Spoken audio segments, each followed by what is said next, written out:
আমাদের পরিবারে সবার তরফ থেকে তোমাদের সবাইকে জানাই শুভ গণেশ চতুর্থীর অনেক অনেক শুভেচ্ছা, অনেক অনেক ভালোবাসা। তোমরা সবসময় ভালো থেকো এইভাবেই। আমি শম্পা সাহা চলে এসেছি আবার একটা নতুন ভিডিওর মধ্যে দিয়ে। তোমরা কেমন আছো? নিশ্চয়ই ভালো আছো, আমি ভালো আছি।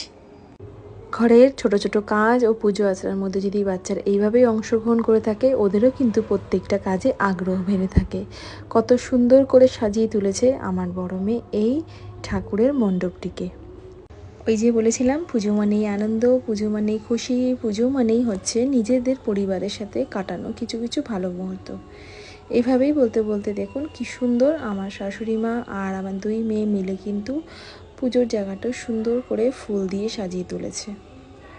শুনেছি গণেশজির দুই পাশে পান সুপারি বসিয়ে পুজো করতে হয়। এই পান সুপারি হলো গণেশজির দুই পত্নী ঋদ্ধি আর সিদ্ধি, আর তারা হলেন সুখ সমৃদ্ধি অর্থের প্রতিরূপ। কালকে বাজারে যেতে একটু দেরি হয়ে যাওয়ায় আমি কিন্তু দুব্বর মালাটি আর পেলাম না।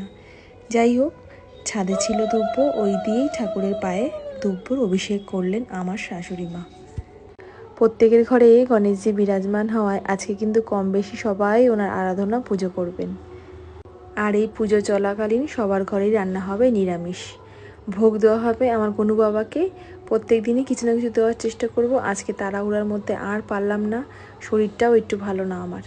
তো তোমরা ভালো থেকো, সুস্থ থেকো। দেখা হবে আবার একটা সুন্দর ভিডিওর সাথে। তো টাটা, বাই বাই।